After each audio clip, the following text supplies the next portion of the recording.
हैं, वस्तुतः उनके आधार में कितना बड़ा इतिहास छुपा हुआ होता है, यह जानना बहुत जरूरी है।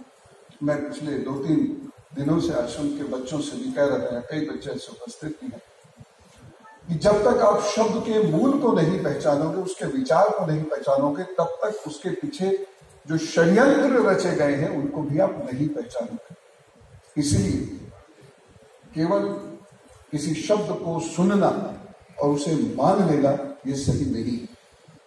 उनके पीछे बहुत गहरे षड्यंत्र होते हैं, और ये षड्यंत्रकारी लोग कोई सामान्य लोग नहीं है, ये भी बुद्धिजीवी है और बहुत गहराई से चीजों को पढ़ते हैं और हमें बता देते हैं। क्यों उन्हें ये मालूम है कि सामान्य भारतीय पढ़ता नहीं, और वो कुछ ऐसे शब्द हमें छोड़ जाते हैं जो सुनने में बड़े अच्छे लगते हैं, हम उनका अनुमोदन भी करना शुरू कर देते हैं, लेकिन आगे जाकर वो शब्द हमारी संस्कृति और समाज पर भारी पड़ जाते हैं। छोटी छोटी ऐसी बहुत सारी चीजें हैं, जैसे एक्स फैक्टर, आजकल ये शब्द पॉपुलर हो गए। ये एक्स फैक्टर क्या है? ये जिसने एक्स फैक्टर बनाया था ये उसे भी नहीं मालूम। अगर अचानक से उन्हीं से पूछने लगेंगे तो ऐसे बहुत सारे शब्द हैं, और मैं उन्हीं शब्दों के पीछे छुपे झूठ का एक पर्दाफाश करना चाहता हूं बहुत कम समय में, क्योंकि अध्यक्ष ये भाषण बहुत छोटा हुआ है, और ये बोलकर अध्यक्ष को ज्यादा समय ले लेना चाहिए, क्योंकि वो अग्रज कवि से प्रभावित होता है।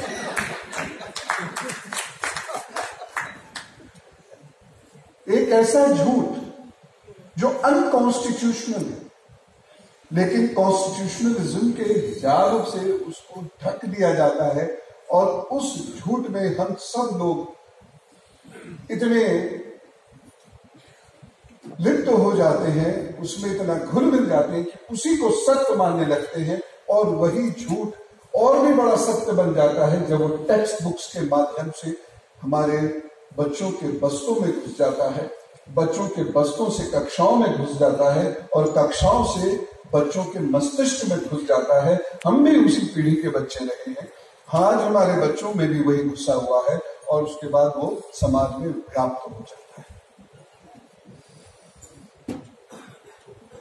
एक डिबेट शुरू होती है जॉर्ज जैकब से 1846 में। जॉर्ज जैकब कहते हैं कि ये धर्म वर्म का चक्कर छोड़ो,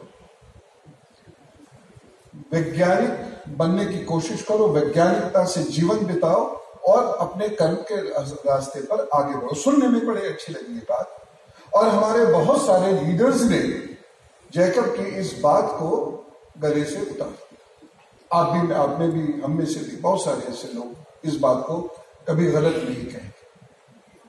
लेकिन मैं यहां एक बात कहना चाहता हूं, भारत एक ऐसा विशिष्ट देश है जिसको भारत की दृष्टि से ही समझा जा सकता है, उसे पाश्चात्य दृष्टि से समझा ही नहीं जा सकता। क्योंकि जब बाकी दृष्टियां उत्पन्न हो रही थी, भारत के पास एक मस्तिष्क था, एक खोज थी, नवीनता थी, जिसका वर्णन माननीय सांसद जी ने अभी किया भी।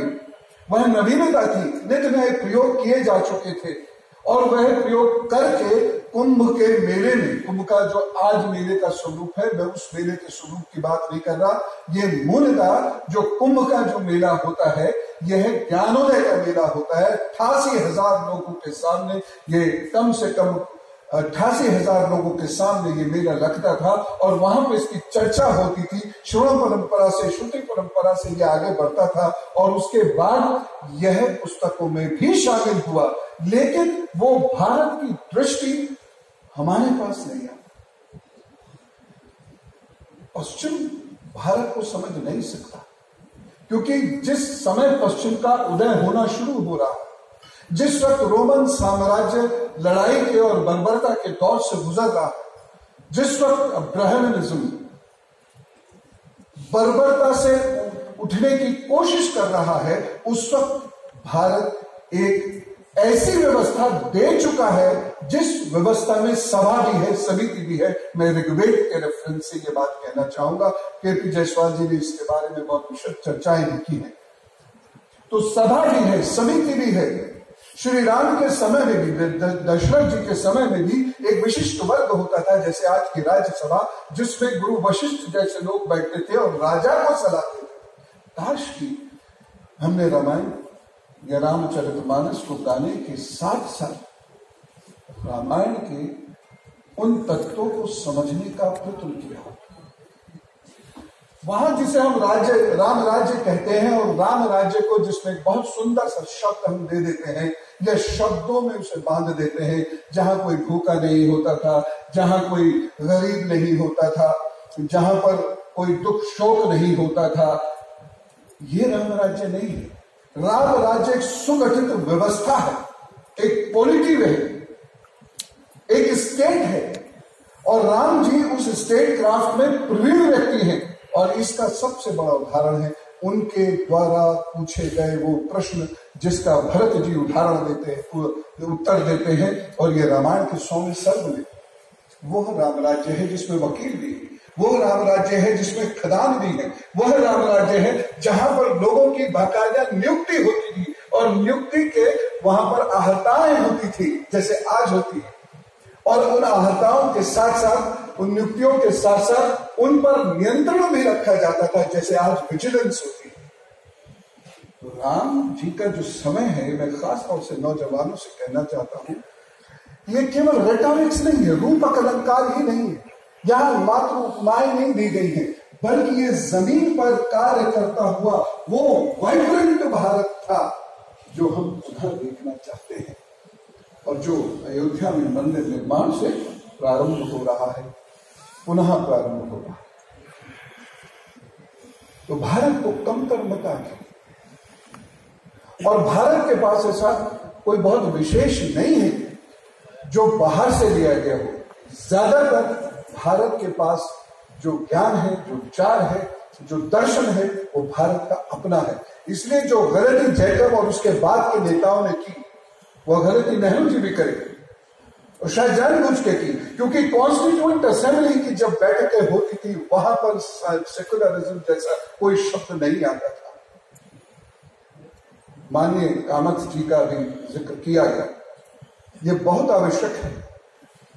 कामत जी वो व्यक्ति थे, जब राज में ट्रिस्ट ऑफ डेस्टिनी की स्पीच के बाद उन्होंने एक प्रश्न उठाया, तो डॉक्टर राजेंद्र प्रसाद जी जो उसके अध्यक्ष थे, उन्होंने बिठाने की कोशिश करी, तो वो ये कहते हुए बैठे, क्योंकि आपने ईश्वर शब्द का उल्लेख किया है, इसलिए मैं आपके सामने अब नहीं बोलूंगा, इस वक्त इस प्रस्ताव को मैं बंद करता हूं।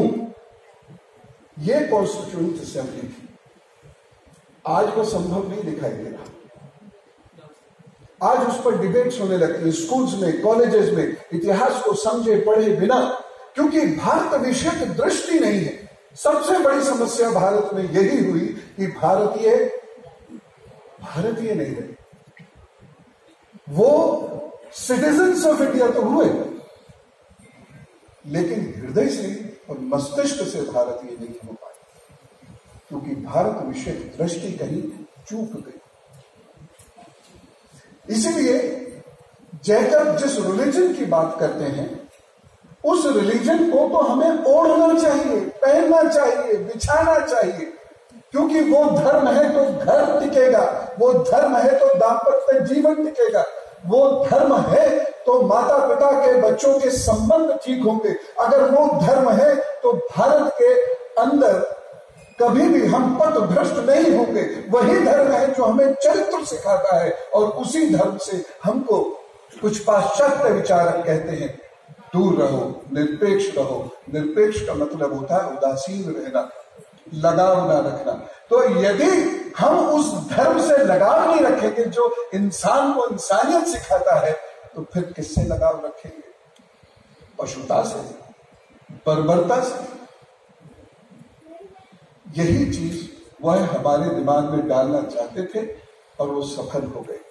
और भारत के वह लोग जो लंदन जाके पढ़ रहे थे ऐसे तो बहुत सारे लोग लंदन जाके पढ़े हैं, उसमें कोई बुराई भी नहीं है, लेकिन कुछ लोग लंदन से पढ़कर आए और भारतीय रहे, जैसे राम मनोहर लोहिया जी, और ऐसे बहुत सारे लोग हैं, हमारे माननीय परम आदरणीय अटल बिहारी वाजपेयी जी, बहुत सारे लोग हैं जिन्होंने पाश्चात्य दर्शन को पढ़ा, स्वामी विवेकानंद जी, कांट, हीगल और कौन से ऐसे पाश्चात्य दर्शन है जिसको उन्होंने नहीं पढ़ा था, लेकिन वह अंग्रेजियत ओढ़कर नहीं आए। नेहरू जी अंग्रेजियत ओढ़कर आए। मैं केवल उनकी कही हुई या लिखी हुई बातों के आधार पर यह कह रहा हूं, क्योंकि हमारे